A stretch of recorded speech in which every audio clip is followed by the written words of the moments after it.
Welcome to Choice Classic Radio. Like us on Facebook, subscribe to us on YouTube, and help keep this show alive by donating at choiceclassicradio.com.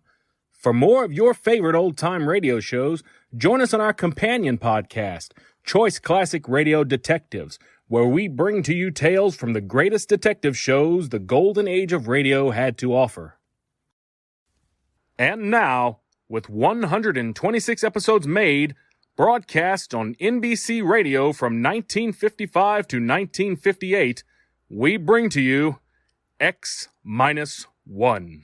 In just a moment, X-1. But first, everything from famous criminals to accidents in the home will be covered tomorrow when the staff of NBC's Weekday brings you another day of informative and entertaining listening. And back again to greet you as new hostess is charming Virginia Graham, well-loved by every radio and television fan. There'll be big guest stars, too, headliners in every field. Mel Torme, singing sensation. Gladys Cooper, prominent Broadway actress, and many others. Treat yourself to the best daytime entertainment with NBC's Weekday tomorrow. And now, stay tuned for X-1 on NBC. Countdown for blast-off. X-5, 4, 3, 2... X-1, fire.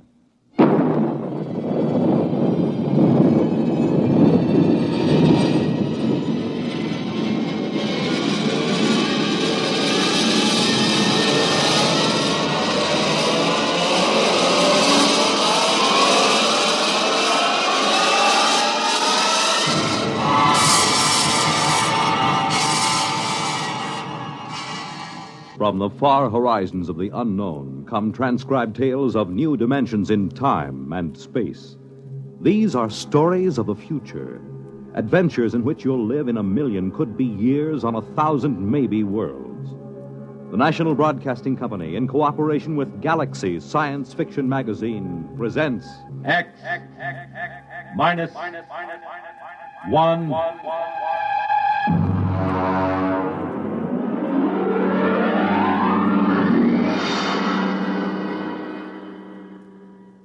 Tonight's story, Hello, Tomorrow.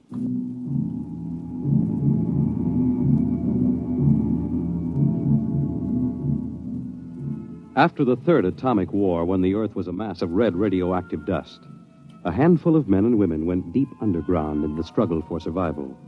A new civilization was built deep underground, a civilization which must keep a ceaseless vigil against the deadly gamma rays which filter down through the Earth. A civilization where the prime consideration is the genetic survival of the race. It is to this civilization in the year of our Lord, 4195, that we take you now.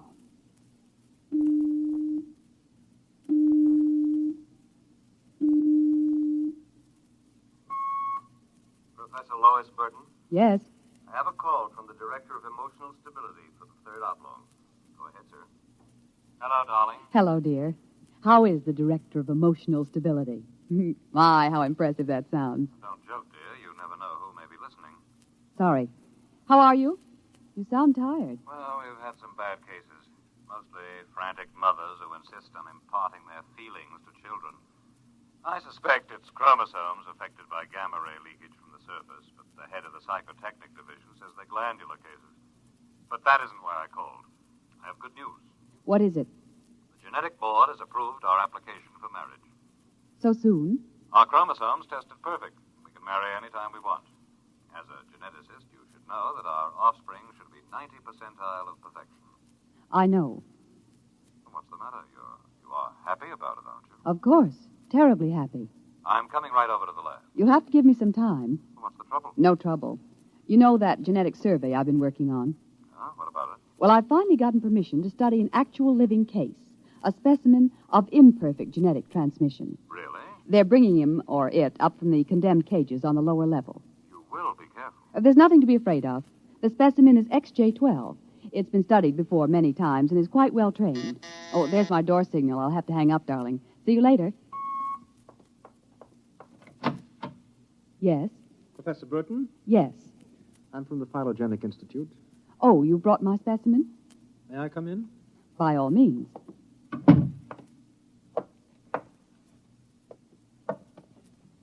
Oh, how... Horrible? It all depends on your viewpoint. I happen to have a twisted leg. My parents were genetically unsound. But then you... Yes, I am specimen XJ12. I see. I hope you aren't shocked. No stable person permits feelings to enter into his work. I will admit to surprise. I was expecting something a little more abnormal. Well, I try to be as abnormal as possible. It pays off. The Phylogenetic Institute allows me out of the genetic cages ever so often so I can breathe the pure air of the upper levels and mingle with the genetically perfect. You seem quite well educated. I spent the first years of my life here in the upper levels. How is that possible? As a small child, my mother concealed me from the director of heredity. My mother actually, dreadful word, loved me. That would explain your obviously low threshold of emotional control. If you choose to call it that. You seem to be struggling to repress a few feelings yourself. We will confine ourselves to the impersonal aspects of our work.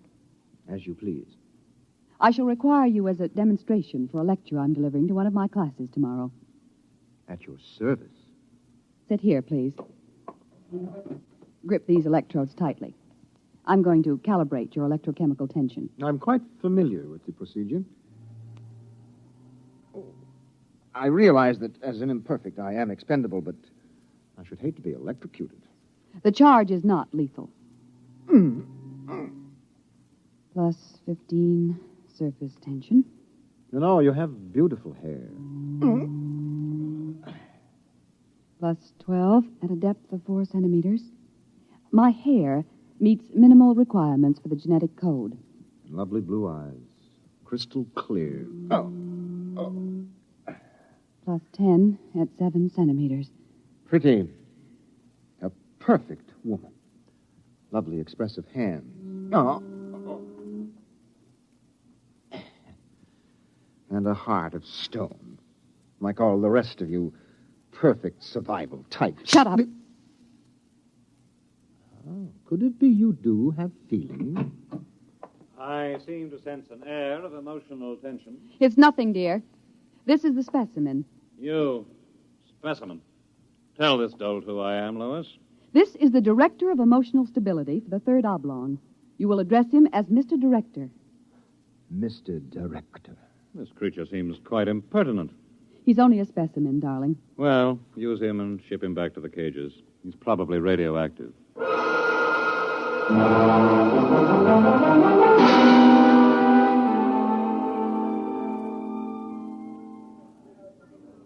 Attention, attention.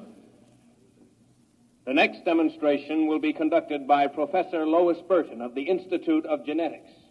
Her topic, the probability of radioactive damage in the chromosome heredity of imperfect non-survival types. Professor Burton.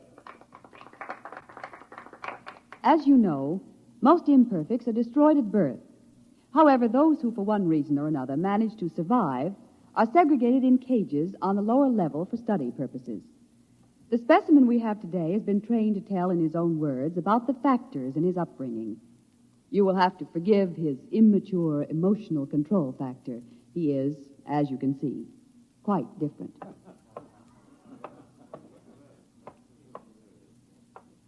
Specimen XJ12. You will proceed, please. Thank you. My mother was a psychotechnician in the Fifth Oblong. My father was an historian specializing in the records of pre-atomic surface culture. In the earthquake of 2170, apparently some hard radiation filtered down through the tunnels and penetrated the Fifth Oblong. The effect on my hereditary factors is quite apparent in this twisted leg.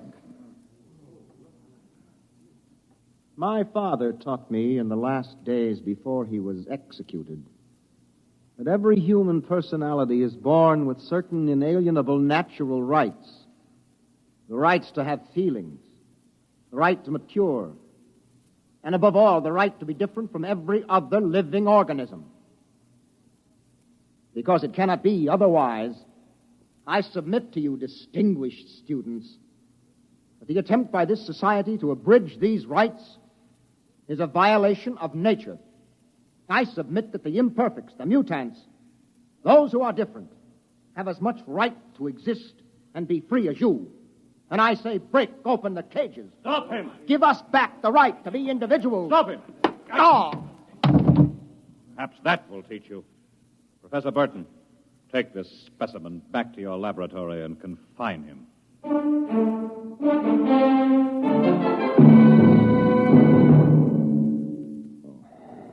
Hold still while I bandage your head. Oh.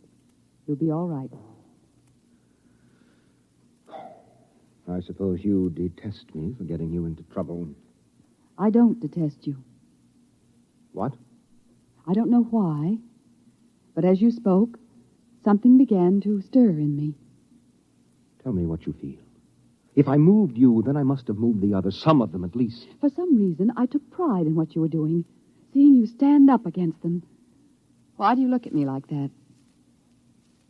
I can't help it. I wish you wouldn't. You're only an imperfect, you know. Please. My name is Orrin. Please. Say it. Orrin. Orrin. Again. Orrin. Lois. Orrin. Lois. Lois. How touching. Walter. I've been listening for some time. Walter, how could you? In my capacity as Director of Emotional Stability, it is my duty. What are you going to do? Specimen XJ12 will be disposed of quite systematically by the state. For the good of the state, for the good of the genetic code, and in the name of emotional stability.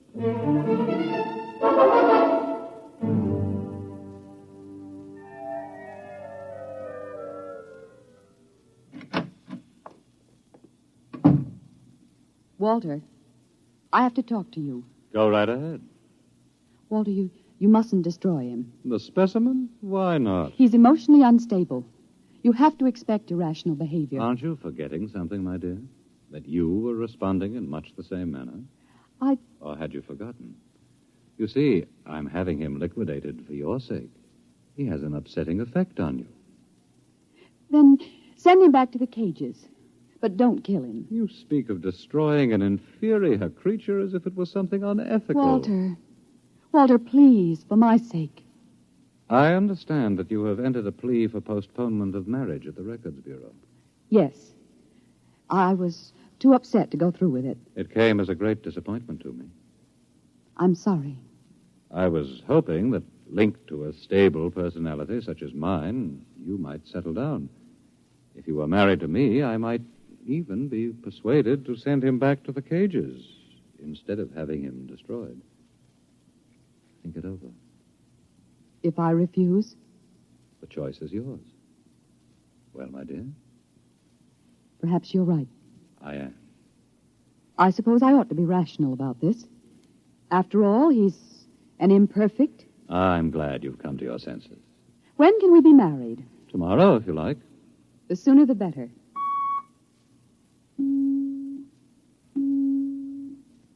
Let me talk to the custodian, please. Hello. This is the Director of Emotional Stability for the Third Oblong. I would like you to cancel the execution of specimen XJ12. Turn him over to be remanded permanently to the genetic cages. You'd better go. I'll pick you up in, say, an hour, and we'll make plans. All right? Yes. Yes, of course.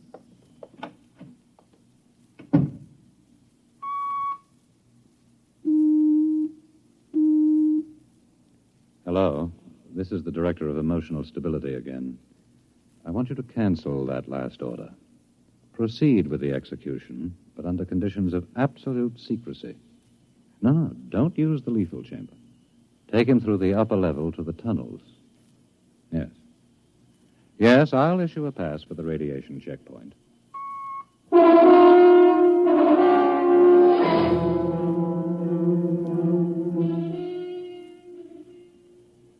Into the elevator. Very well.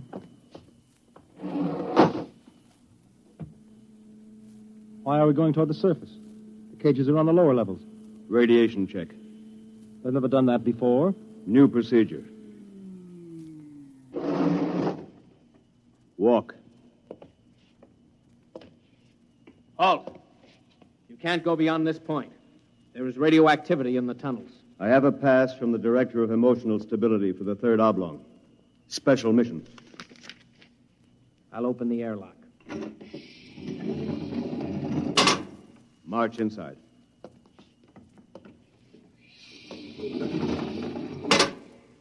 Turn around. So this is how they get rid of the imperfects. Now, before you dispose of me... Yes?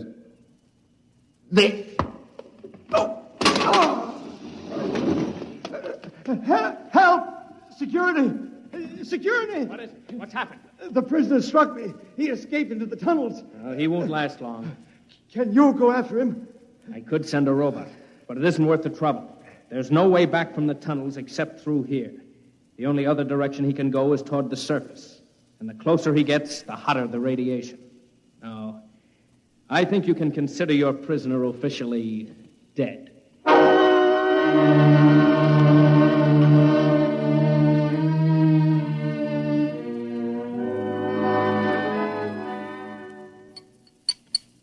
More wine? No, thank you, Walter.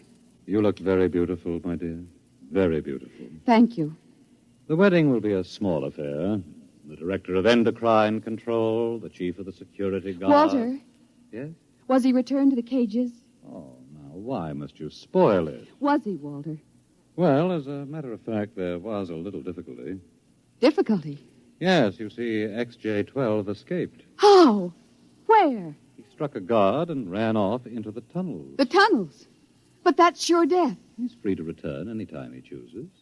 Now, don't become upset, darling. You planned it, didn't you, Walter? Stability, darling, stability. Stability, stability. Here's what I think of stability.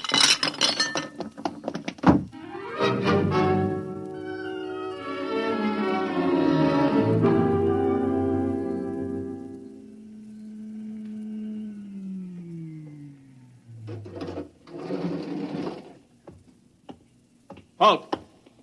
State your business. I'm Professor Burton of the Genetic Institute. You can't go into the tunnels, Professor. You'll have to let me by. I'm the fiancée of the Director of Emotional Stability. Oh, I suppose you're after the one who escaped? Yes, He's quite dangerous, I understand. I'm well armed. Wouldn't it be better to send a robot? I'm quite capable of handling him. He was my subject. All right, miss. It's your risk.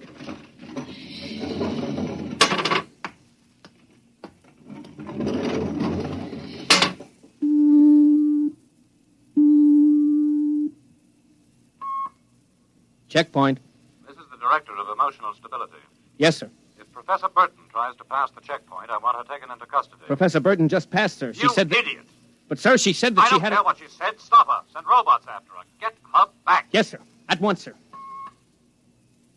Robot control. Checkpoint to robot control. Order out all televocal robots into the tunnels. Have them bring back any humans. This is a first priority order.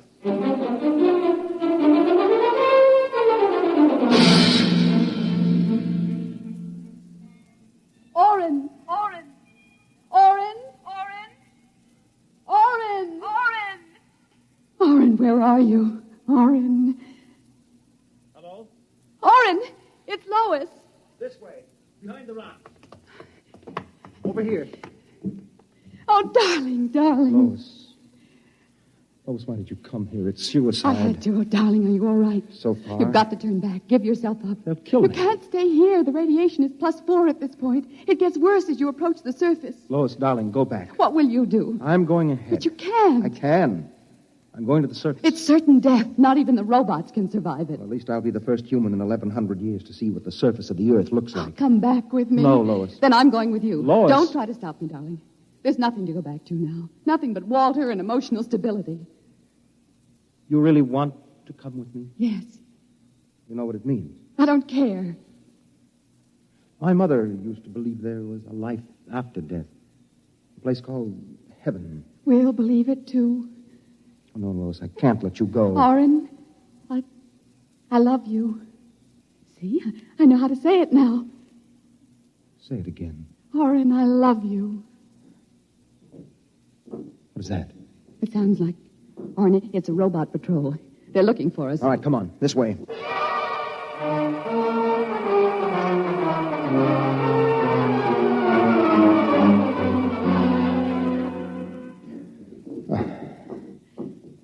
Oren, wait. It can't be much farther, darling. The robots. They're coming. I can see their lights now. Listen, they've stopped. The lights are swinging round. Oren, they see us. Come on. Look, Lois, look ahead. You can see the lights reflecting from something. It looks like a lead door. Yes. Come on through. There must be some way to close it. Oh, yes, here. Let me help.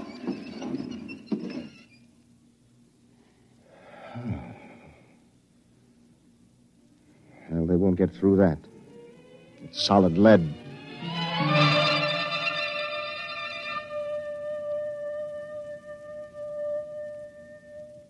Oren, I feel so strange. Where are we? I don't know. Look, up there. A huge round light. Lois. Yes, Oren. Lois, that's Luna, the moon. We're on the surface. How strange and red everything looks. How it glows. It's the radioactivity. Quiet and peaceful. And deadly. Oh, hush, darling, hush. Sit here and rest a while. Put your arm around me. Oren. Oren, I'm afraid. Oren, we're going to die. Don't think about that. Just think about us. Alone. The first humans to stand on the surface of Earth in 1,100 years. That door must have been placed there by the last handful of survivors who went underground after the atomic wars. And those other lights, the small ones, they must be stars. Oren, I'm so tired. Go to sleep, darling. Put your head on my shoulder and sleep. Hold me, Oren. Hold me very close.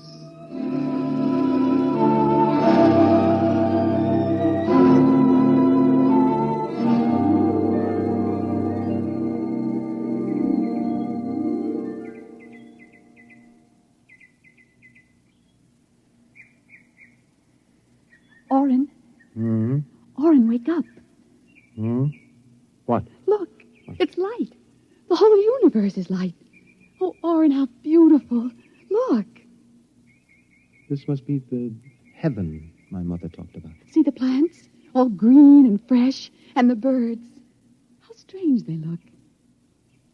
Lois, this isn't heaven. But we must be dead, Oren. We should be dead. The radiation. By all the laws of nature, yes. And By yet... all the laws of nature. Oren. Oren, we're not dead. This is Earth. And we're alive. We're not going to die. But, Lois, the radiation, it's present. You can see its effects. Oren, did you ever hear of geotropism? I'm not a geneticist. There is a natural law of adaptation by which an organism will try to adjust itself to its environment by changing. It's called geotropism, don't you see? No. All these generations we've been bombarded by radiation filtering down through the Earth. Each successive generation must have inherited some degree of immunity. But... Oren, it can't hurt us. Don't you see? We're immune. We're probably the first generation to inherit sufficient immunity. But, darling, if that's true, then we can transmit that immunity. We can pass it along to our children. And they to their children. Come on. We'll have to find food and water. The practical wife. Wait a minute. What are you doing with that rock? I want to scratch something on the outside of this lead door.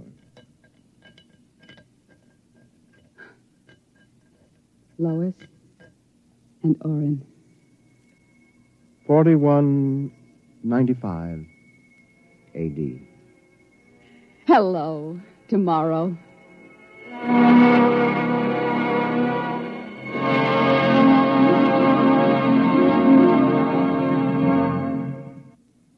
You have just heard X-1, presented by the National Broadcasting Company in cooperation with Galaxy Science Fiction Magazine. It was an original story by George Lefferts, starring Jan Miner and John Larkin, and directed by Daniel Sutter. Next week, A Gun for Dinosaur by L. Sprague de Camp on X-1.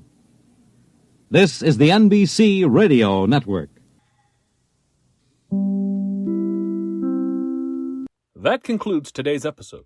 We'd like to thank you and remind you to donate at choiceclassicradio.com. Remember, your donations make episodes like this possible.